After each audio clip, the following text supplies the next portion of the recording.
I heard my mother's voice before I saw her face. That's the detail that stays with me, the way the sound reached me first, floating through the half-open door of my daughter's bedroom, unhurried and certain of itself, the way my mother has always been certain of herself. My name is Sloane. I'm 34 years old. I'm an occupational therapist at Carver Falls Children's Rehabilitation Center, and I have spent the better part of my adult life trying to become someone my mother couldn't diminish. I had believed, until that Thursday afternoon in October, that I was succeeding. I came home 40 minutes early. A session cancellation, which almost never happens, and I had texted Ivy to say I was on my way and gotten no response, which was not unusual for a 9-year-old absorbed in something. My mother had been watching Ivy after school twice a week since Derek and I separated. She had offered. I had accepted. I understand now what I didn't understand then, that every generous gesture my mother has ever made has been a transaction with terms she sets later. The front door was unlocked. I pushed it open and heard voices from the hallway. My mother's first. She tries her best, sweetheart, but some people aren't built for certain things. Your mama has always been fragile. You know that, don't you? She loves you in her way. She's just too broken to raise you the way you deserve. I stopped walking. My hand was still on the door frame. The wood was cold under my fingers. I remember that cold very precisely, the way it seemed to move up through my palm and into my arm, as if my body understood before my mind did what it had just heard. Too broken to raise her. My daughter's voice, small and uncertain, but she always takes care of me. My mother, gently, with the particular gentleness of someone who knows exactly how to make gentleness into a knife. Of course she does, baby. I'm just saying some grown-ups need more help than they know. That's not your mama's fault. That's just who she is. I pushed the door open. My mother was sitting on the edge of Ivy's bed. Ivy was beside her, her dark hair loose around her shoulders, her face arranged into an expression I recognized, the careful blankness of a child trying to process something too large for her. On the nightstand, Ivy's small pink tablet was lit up. Ivy liked to record things. Bird sounds, her own stories, her class spelling lists. I hadn't given this habit much thought until that moment, when I noticed the recording app open and the red light still going.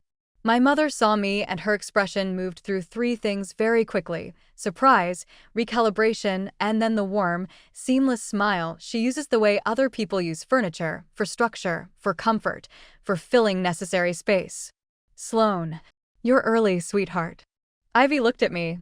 Something in her face broke open slightly, the way a child's face breaks open when they've been holding something and the person they trust most has just walked in the room. Mama, she said. I looked at the tablet. The red light. I crossed the room, picked it up, stopped the recording, and pressed save. My mother watched me do this. Her smile didn't move, but something behind her eyes did, a rapid, almost imperceptible calculation, and I thought, there it is. There's the thing I've been trying to name for 34 years. I tucked the tablet under my arm. I looked at my mother and I said, very calmly, Ivy, go get a snack, please. Ivy went. I closed the bedroom door and turned around. And for the first time in my life, I didn't say anything at all. I just looked at my mother in the particular way you look at something you have finally seen clearly, and waited for her to speak first. She did, of course. She always does. To understand what I walked into that Thursday, you need to understand what I'd been walking through for the previous 3 years. The separation from Derek. The custody arrangement, still technically temporary, still bleeding slowly through the court system. My mother, who had never approved of Derek and had been moderately gracious about concealing this for 8 years, who had become, after the separation, suddenly and effusively supportive of me in a way that I had found comforting without examining it. She called every day. She brought groceries. She showed up to Ivy's school events with the reliability of weather. She offered the twice-weekly after-school care with such warm practicality. I'm already retired, Sloane. It gives me something to do, that I had felt something close to relief. I had been exhausted. I am an occupational therapist, which means I spend my professional hours helping other people's children develop the tools they need to navigate a world that wasn't built for them. And then I come home and try to be a mother to my own child while also managing a custody dispute and maintaining a household and sleeping when sleep is available. My mother had made herself indispensable. I see that now with the clarity that only hindsight provides. At the time, I experienced it as love. There had been signs. There are always signs. Looking back, I can identify at least 3 distinct moments in the 6 months before October when I should have paid more careful attention. The first, Ivy coming home from a weekend at my mother's house quieter than she'd left. Not upset, not crying, just quieter, in the way of a child who has been given information she doesn't know what to do with. When I asked if she'd had fun, she said Grandma says you were sad when you were little, and when I asked what else Grandma had said, she said some things are in families and we can't help it. I asked my mother about it the next day. My mother said she couldn't imagine what Ivy was referring to. I believed her. I filed it away and kept moving.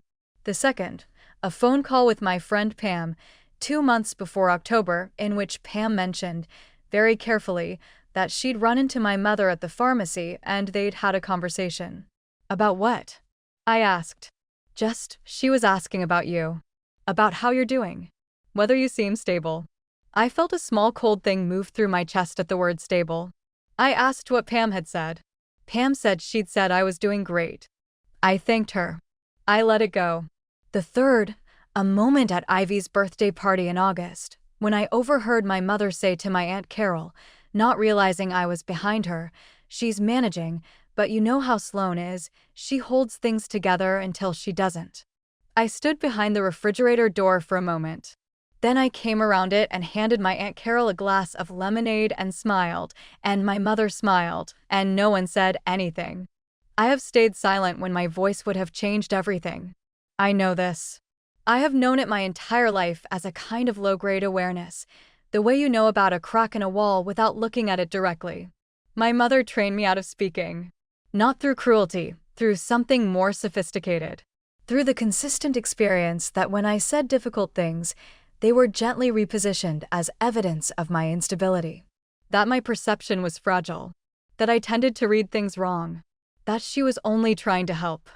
By the time I was 34, I had internalized that training so completely that it felt like my own personality. I thought my quietness was maturity. I thought my tolerance was grace. I hadn't understood yet that what I'd actually built over decades was a silence so practiced it had become invisible even to me. Then I walked in early and the recording was still going. I didn't confront my mother that first afternoon. I want to be honest about that because it matters. What I did was get her out of the house. I told her, with the same warm steadiness she had always modeled for me, that I had some things to catch up on and I'd talk to her soon. She left. She kissed Ivy's head. She touched my arm as she passed and said, "You look tired, sweetheart." The same words she had been saying to me since I was approximately 17. I smiled. She left. Then I sat on the kitchen floor with my back against the cabinet and listened to the recording. 11 minutes and 40 seconds. I will not reproduce all of it here. What I will say is that it was not a single monstrous statement. It was worse than that, it was a conversation. Patient, warm, calibrated. My mother talking to my 9-year-old daughter about my childhood anxiety, my history of therapy, the difficulties of my marriage, the separation. Framing each thing gently, with qualifiers, your mama tries so hard, and I'm sure she doesn't mean to, and some people just need more than they can give, baby. Constructing, piece by careful piece, a portrait of me as a woman who loved her daughter, but was fundamentally unequal to her. Too broken to raise her. Said once, clearly, without hesitation. Ivy had asked, in a small voice, "Is Mama going to be okay?" My mother had said, "That's what we all hope, sweetheart." I sat on that kitchen floor for 22 minutes. I know the exact number because I looked at the clock when I sat down and again when I stood up. I am, professionally, someone who believes in the value of processing difficult things. What I did on that floor was not processing. It was something more primal than that, a reckoning with the understanding that everything I had explained away, filed away, smoothed away over the course of my entire life had been real, and that the person I had been protecting by looking away was not my mother. It was myself. The version of myself that could not afford to know this. I called my lawyer that evening. Her name is Teresa, and she is methodical and precise and not given to dramatic reactions, which is exactly what I needed. I have a recording, I said. Tell me everything, she said. I did. Over the following 6 weeks, I did not change anything visible about my routine. My mother still came twice a week. I was still warm, still receptive, still the daughter she had always counted on me to be. I made notes after every visit, what she said, what she did, how Ivy behaved during and after. I spoke with Ivy's school counselor. I made an appointment with a child psychologist to assess the impact of what had been said. I documented everything with the careful, methodical precision of someone who has spent their professional life writing clinical notes and understands the weight of specific, observable language. I also talked to Ivy. Not about the recording. Ivy didn't know I had it, and I wasn't going to use my child as evidence before I had to. I talked to her the way I always had, the way that felt natural, about her days and her worries, and the things she was curious about. I listened for what had changed. Ivy is a perceptive child, the way children who have been raised by a single-focused parent often are, and I could see the shadow of what my mother had planted, the occasional hesitation, the way she sometimes looked at me with a measuring quality that hadn't been there before. Is Mama going to be okay? My daughter had asked my mother that question because she was worried. She was 9 years old, and she was worried about whether her mother could manage her, and that worry had been put there deliberately by a woman who came with groceries and sat on the edge of her bed and made gentleness into a knife. I didn't sleep well. I want to be honest about that too. The insomnia wasn't new. It had been a companion since the separation, but it had a different quality now. Before, I would lie awake running through logistics, court dates, schedules. Now I lay awake cataloging things. 34 years of being managed. My mother at my wedding, taking my arm as I walked in and saying, very softly, "You're sure, sweetheart?" My mother after Ivy was born, arriving at the hospital and holding the baby and saying to the nurse, not to me, "She'll need some help getting started, I think." My mother at the end of every difficult thing I had ever navigated, present, generous, indispensable, and always just slightly positioned as the competent one, the stable one, the one without the crack in her. I had spent my entire life being the crack. One morning, around week 4, I ran into Pam at the coffee shop on Mill Street. She hugged me and asked how I was doing, and something in her face was slightly too careful, the same careful quality I'd noticed on the phone 2 months ago. "Have you talked to my mother recently?" I asked. She paused. "Barely. She called last week. Just checking in." "What did you tell her?" "Just that I said you seemed good, Sloane." "I always say you seem good." "What did she ask?" Pam wrapped both hands around her coffee cup. Outside, the November light was the flat gray of river towns in late autumn. She looked at the table. "She asked whether you'd been managing Ivy all right," she said, quietly. "Whether I'd noticed anything worrying." She said she was asking because of the custody case. She wanted to make sure you had support. I looked at her across the table. Pam, who has known me since nursing school. Pam, who was at my baby shower and at my divorce and at every in-between. Pam, who had been answering my mother's questions about my stability for what I was now calculating to be months, possibly longer. "Did you know she was doing this?" I asked. "Not asking you specifically. The whole thing. With Ivy. Planting things." Pam was quiet for too long. "I thought she was worried about you," she finally said. I didn't think. "How long has she been calling you?" "Sloane." "Pam." "About a year," she said. "Since the separation." "She calls every few weeks." "I thought she just needed someone to. I thought she was scared for you." I thought about saying a great many things. I thought about the 11 minutes and 40 seconds on Ivy's pink tablet. I thought about too broken to raise her. I thought about Pam answering my mother's questions for a year while sitting in my kitchen and drinking my coffee and asking about my custody case with the expression of someone who genuinely cared. "She's not scared for me," I said. "She's been building a case." Pam's face went very still. I left enough money on the table for both coffees and walked out. Teresa is the kind of lawyer who sends emails at 6 in the morning and returns calls within the hour, which is the only kind of lawyer worth having when your custody case has been bleeding through the court system for 18 months. When I brought her the recording, she listened to it twice and then asked me one specific question. Has your mother ever communicated directly with Derek's attorney? I said I didn't know. She found out. It took her 3 weeks and a carefully worded request in discovery, but she found out. My mother had sent 2 emails to Derek's attorney, a man named Philip Greer, over the course of the previous 8 months. The first was shortly after the separation, an expression of concern, she called it, about my ability to manage Ivy's needs given my history of anxiety and my tendency toward emotional overwhelm.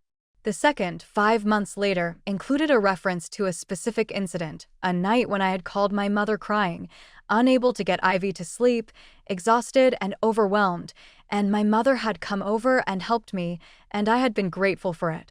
She had described this incident to Philip Greer as evidence of instability. The night she had come over and helped me, that I had been grateful for. I have stayed silent my entire life because speaking felt more dangerous than keeping quiet. I have swallowed difficult things and told myself this was maturity, and told myself this was grace, and the truth is that I stayed silent because my mother made silence feel like the only safe place to live.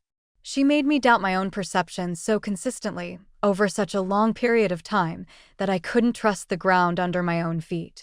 You can't fight what you can't see. And she made sure I couldn't see. There was one night, week 5 of the 6 weeks, when I almost broke. Ivy was in bed and the house was quiet, and I sat at the kitchen table with Teresa's preliminary notes spread in front of me and felt the full weight of it, not just what had been done, but the years. All the years. Every conversation I'd smoothed over, every incident I'd reframed, every morning I'd started by managing my own perception to fit my mother's version of who I was. I had 1 glass of wine and went to bed before 10. I didn't call Pam. I didn't call my mother. I held the weight myself, which was the first time in my life I had done so consciously, and I want to say it felt like strength, and it did, but it also felt like grief, which is sometimes what strength feels like from the inside. Week 6, Teresa told me we were ready. The family court hearing in Carver Falls takes place in a building that smells of paper and floor wax and the faint underlying smell of old decisions. I have driven past it 200 times. I had been inside it 3 times before that day for preliminary hearings that resolved nothing and cost everything in the slow currency of waiting. This time was different. I want to describe what happened accurately, which means I need to tell you something first.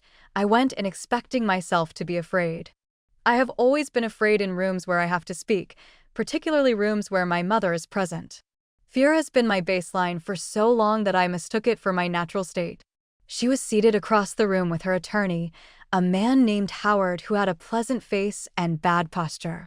She was wearing her dark blue dress, the one she wears to important things. Her silver hair was smooth. She looked, as she always looks, like the most composed person in any room she occupies. She caught my eye when I came in. She gave me the smile. The one for structure, for comfort, for filling space. Something happened in my chest that I did not expect. Not fear. Not the frozen blankness I had prepared myself for. Something closer to clarity. A specific, almost physical clarity, the way air feels after a storm has moved through it. I thought, 34 years. I thought, too broken to raise her. I thought about Ivy asking, is Mama going to be okay, and my mother saying that's what we all hope. I sat down. I was very still. Teresa entered the recording into evidence. Howard objected and was overruled. My mother's voice filled the room, unhurried, warm, patient, 11 minutes and 40 seconds of it. I watched my mother's face while it played. She was very controlled. But her hands, flat on the table in front of her, pressed slightly harder with each passing minute, and I noticed this the way you notice small things when you have spent your whole life learning to read someone. When it finished, Judge Caldwell looked at my mother for a long moment. "Ms. Renata," he said, "would you like to respond?" And she did. That was when I understood what I was actually dealing with. She began with me. My childhood anxiety, documented, real, not something I had ever denied.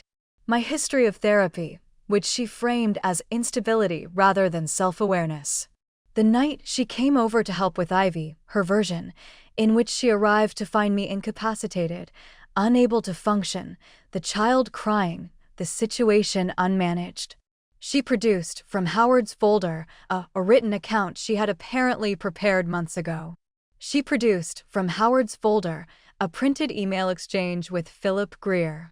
Every word she said was chosen. Every detail was real and repositioned. This is the sophistication of it. She didn't lie. She reordered. She emphasized. She transformed a woman who had been exhausted at 11 p.m. on a difficult night into evidence of a pattern of incapacity. I had expected to feel afraid. Instead, I felt something I had never felt in my mother's presence before. I was furious. Not hot fury, not the uncontrolled outburst kind. Something colder and more precise than that. I sat at that table and felt fury the way you feel the beginning of a fever, as a certainty that something is happening and there is nothing to stop it. Teresa walked my mother through specific questions. The emails to Derek's attorney. My mother confirmed them, framing them as concern. Teresa introduced the testimony of Ivy's school counselor, who had documented changes in Ivy's behavior and language over the preceding months. Teresa introduced the child psychologist's assessment. My mother's attorney objected at intervals. Howard was outgunned and seemed to know it. Then Teresa asked my mother, very quietly, whether she had told my daughter that I was too broken to raise her. My mother said, I was expressing concern for my granddaughter. That isn't what I asked, Teresa said. I said what I said out of love. Did you tell Sloane's 9-year-old daughter that her mother was too broken to raise her? Yes or no? A pause. The room was very quiet. The floor wax smell. The paper smell. Not in those exact words, my mother said. Teresa played 14 seconds of the recording. Too broken to raise you the way you deserve. The room was quiet again. I did not look at my mother. I looked at Judge Caldwell, who was writing something in his notes with careful, unhurried strokes. I thought about Ivy in her dark blue coat with the brass buttons, her small hand in mine, her blankness as she tried to process something too large for her. I thought about the 34 years I spent believing my own perception was unreliable. I thought about how long it takes to undo that, whether it is even completely possible, or whether there will always be a room somewhere inside you where you second-guess the ground. Then I stopped thinking. I just sat there, in the courtroom, and let what was real be real. Judge Caldwell ruled 6 days later. Primary physical custody remained with me, as it had been through the 18-month case. Contact between Ivy and my mother was to be supervised only, pending a full psychological evaluation of the impact of my mother's conduct. Derek was granted his standing schedule, unchanged. The case, the 18 months of slow bleeding, was done. That evening I made Ivy's favorite dinner, pasta with the sauce that takes 40 minutes and that she calls the red one. And we sat at the kitchen table, and she told me about a book she was reading and a disagreement she'd had with a girl at school and something funny the art teacher had said. I listened to all of it. The 40-minute sauce. The art teacher. All of it. After she went to bed, I sat for a while in the quiet kitchen. My mother called once that evening. I looked at the screen and let it ring through. The first thing I did the morning after the ruling was call my mother. Not to forgive her. Not to explain myself. I want to be very clear about this, because I think the ending of a story like this one can get softened in the telling, and I will not soften it. I called her to say, I know what you've been doing. I know about the emails. I know about the calls to Pam. I know about the prepared statement you had in Howard's folder. I know how long this has been going on. And I need you to understand that I will not be pretending otherwise, not anymore. Not for the sake of ease or family or the version of grace that is really just silence dressed up. My mother was quiet for a moment. Then she said, everything I did was because I was frightened for you. I know you believe that, I said. I do believe it. I know, I said again. That's actually the most complicated part. There is a difference between malice and the particular kind of love that has grown so tangled with control that even the person doing it cannot separate the two. I believe my mother loves me. I believe that love and the damage she has done have existed in the same space for my entire life, each one feeding the other in ways she has never examined and may never be willing to examine. I cannot make that simpler than it is, and I won't try. What I did was stop pretending. I did not end contact entirely, but I restructured it completely on my terms.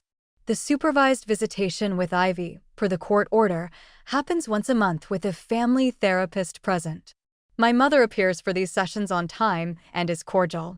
Ivy is slowly, carefully, with the help of the child psychologist, learning to hold her grandmother with the complexity the relationship actually requires, not a villain, not a safe harbor, but a person who contains both things and must be held at an appropriate distance. Pam and I had one long, difficult conversation about 3 weeks after the ruling.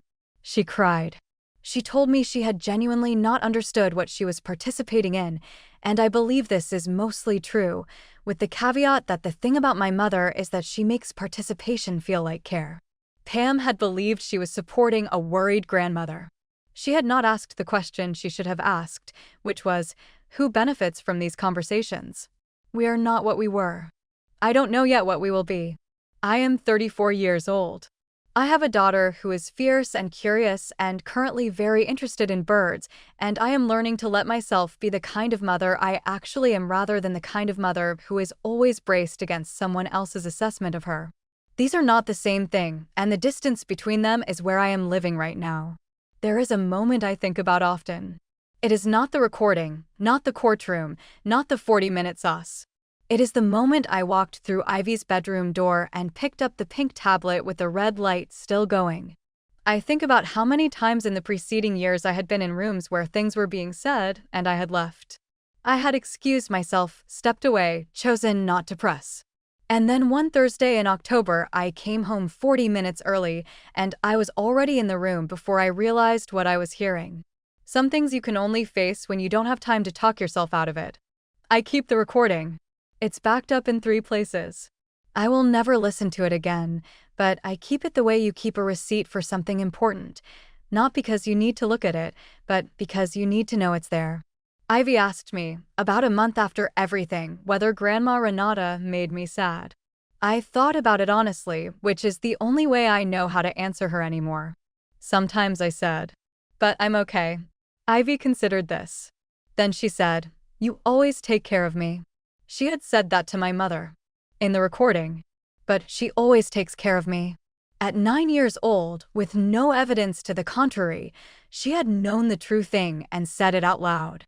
I held her for a long time after that. Long enough that she started squirming and saying she couldn't breathe, which meant I held her a little longer still.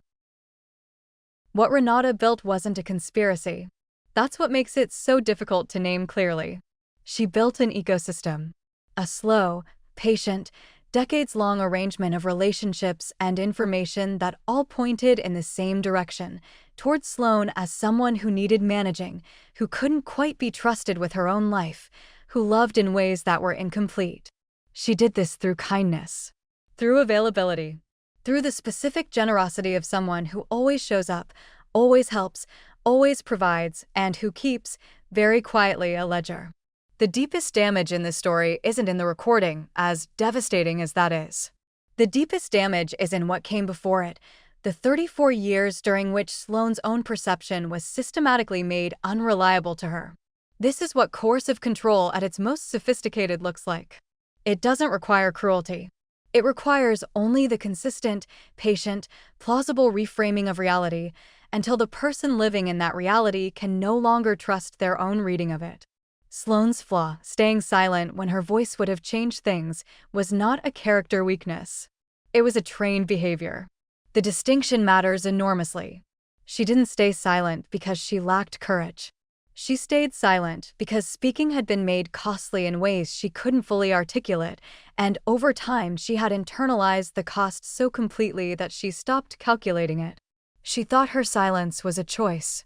It was closer to a reflex, the reflex of someone who has learned that being heard comes with consequences. The Pam dimension is worth sitting with. Pam was not a co-conspirator. She was a resource. Renata identified her, a trusted friend, positioned close to Sloane, someone whose account of Sloane would carry credibility, and cultivated her with the same patience she applied to everything. She didn't ask Pam to lie.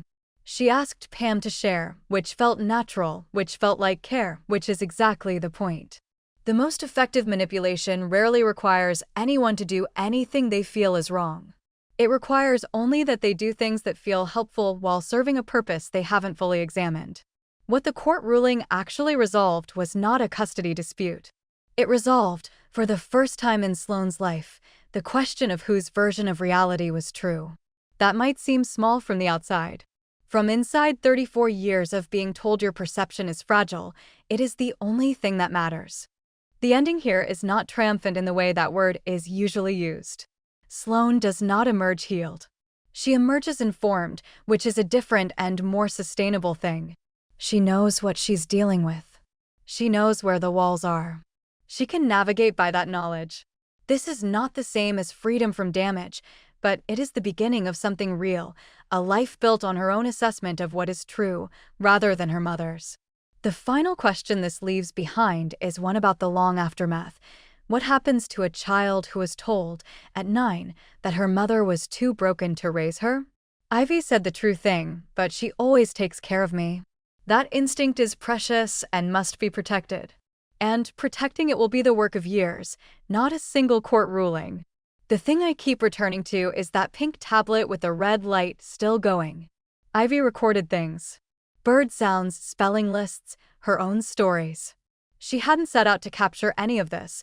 The recording was already running, the way some truths are already running before you know to look for them. We ask ourselves why people don't speak sooner, don't act sooner, don't name the thing that is happening to them. But we rarely ask what it costs to live inside a version of reality you have been taught is slightly unreliable.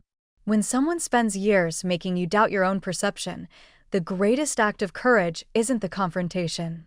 It's the moment you pick up the thing that proves you weren't imagining it and trust what you hear. Have you ever talked yourself out of something you knew was true? Have you ever called your own certainty fragile before anyone else could? That's where the real story lives.